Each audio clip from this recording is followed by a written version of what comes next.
Отца и Сина и Светия Дух.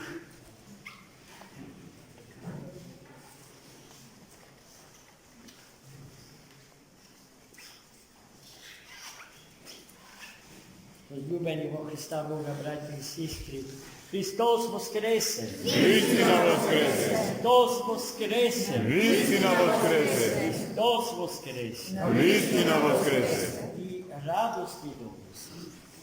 Денеска Христос ни ја донесе радоста што ја имаше жената Самаријанка, која што имаше чест да разговара со самиот Христос покрај бунарот на старозаветниот патриарх Јаков.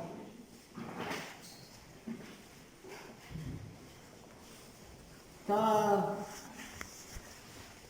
според својата етничка припадност и според начинот на исповедање на верата, не му припаѓаше на старозаветниот избран народ, стариот Израил, еврејскиот народ.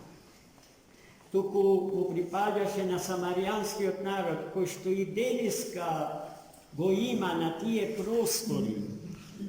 А односите меѓу еврејскиот и самаријанскиот народ, помеѓу Тел Авив и Наблус, и денеска се затегна.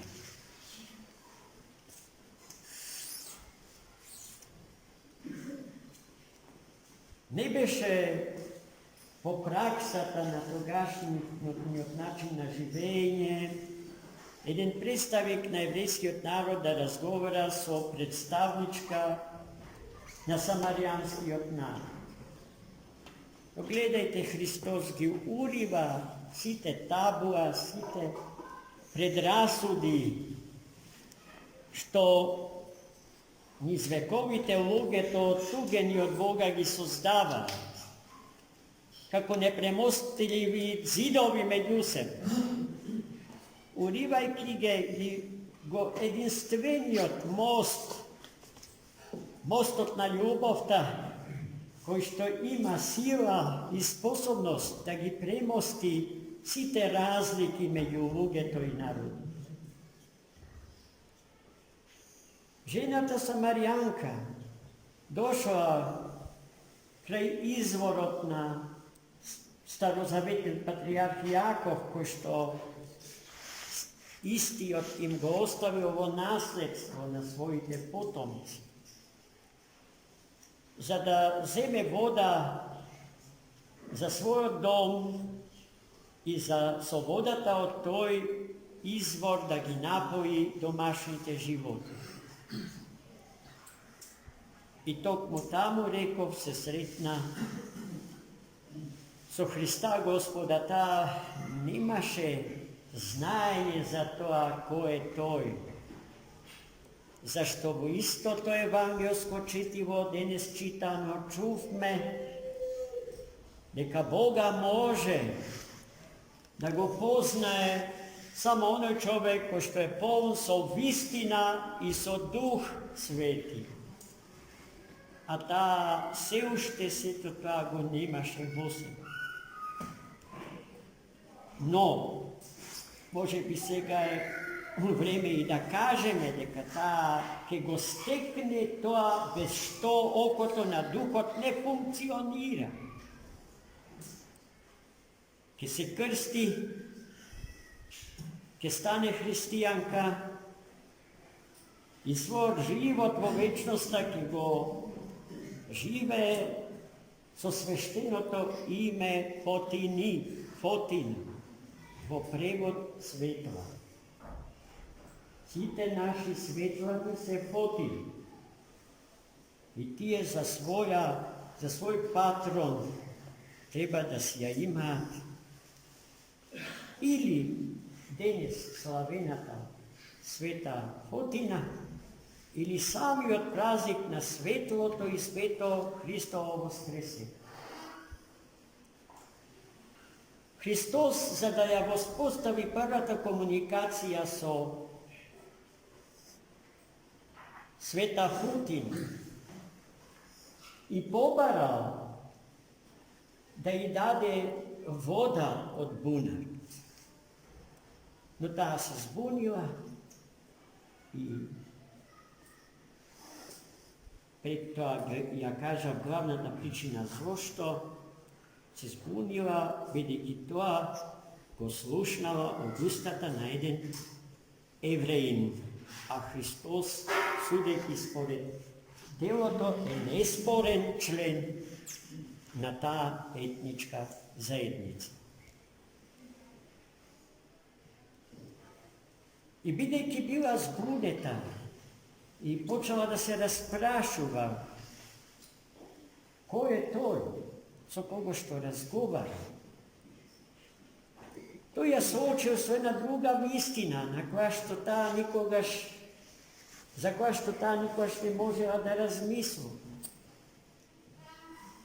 Водата од која што пиеш ти, самовремено и накратко ја гаси жетта.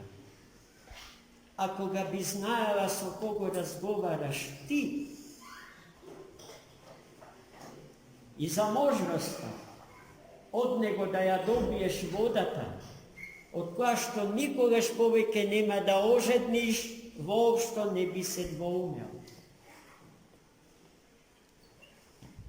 Фотини тоа го разбра добро, иако повторно по силата на човечката логика, сакајќи да се спаси од секојдневните патувања од домот свој до бунарот, односно изворот, таа му река: па Господи, ако ти имаш таква вода, те молам да ми дадеш, за никогаш повеќе да не доаѓам овде.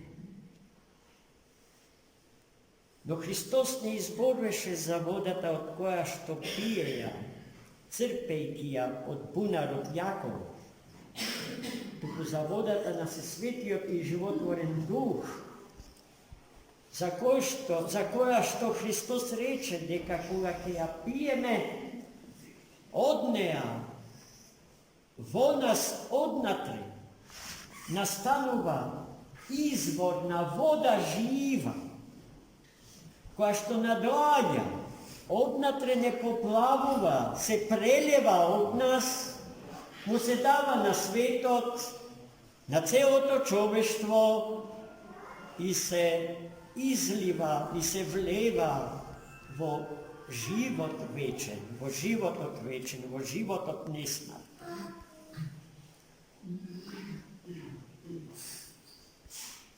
Но сето тоа, потоа Христос и даде до знаење дека не може да се добие без да се оспособат очите на духот, за да видат таа животна реалност, која што постои секогаш и ке ја има вечно, од андестрана на моките на човечкото око, моките на микроскопот кој што продира во најситните честички од светот кој го создаден и телескопот кој што не води во макрокосмичките простори, без можност да ни го откријат крајот, зашто мокта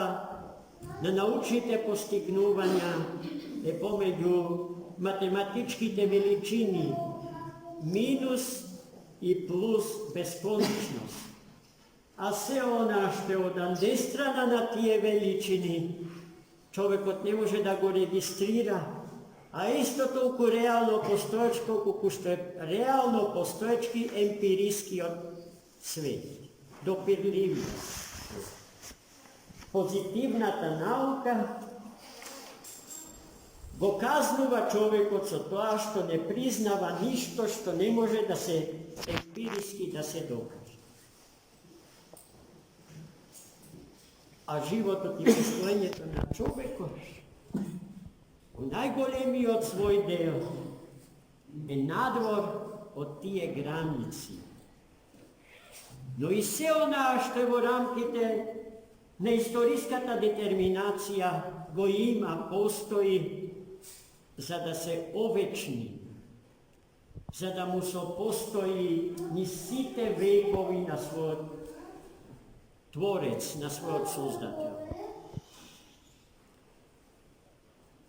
Света Фотини, низ разговорот со Христос, сето тоа го насети. Неразумски, толку и нелогички, колку што по силата на интуицијата, а интуицијата во животот на еден човек може да се спореди или да се развере како присуство и дејство на Светиот и животворен Дух. Сепак, се треба да се претвори во вистинско знаење, а не во некакво насетување. Зашто на полето на насетувањата и предпоставките одлично се снаоѓа непријателот на животот, таткото на лагата, таткото на магиски создаваниот свет, чие присуство е исто толку реално, колку што е реално и присуството на белите ангели, ангелскиот свет. Гледајте, Фотини, како и секој од нас, не ке веруваше дека Христос, повторно ке кажам, предпоставена вера, дека човекот со кој што разговара е Месија, односно Христос. Доколку Христос не ја откриеше неколку важни детали од незиниот личен живот.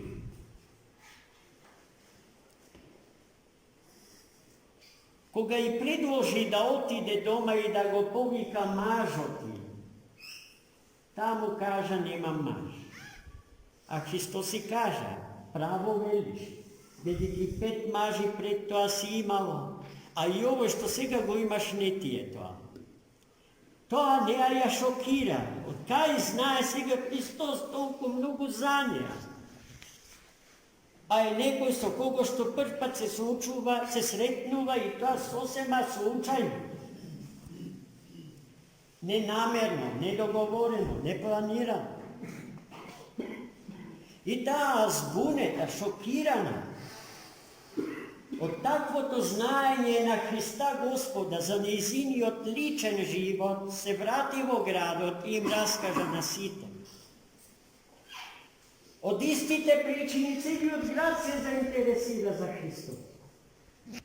Кој е тој што толку знае и што знае се за секој. А Христос е на вистина единствениот вистински срцевједец, познавач на срцата човечки. И потоа дојдоа и го замолија да остане со нив уште 2 дена. И Христос остане уште 2 дена во Сихем, градот во кој што живееше Фотини. И за тие 2 дена тие сосема се уверија дека си имаат работа со очекуваниот Месија. Досега и рекоа на Фотини, верувавме од тоа што ти ни кажуваше за нас. А сега веруваме, бидејќи самите се уверивме од тоа што го чувме и што го гледавме во него.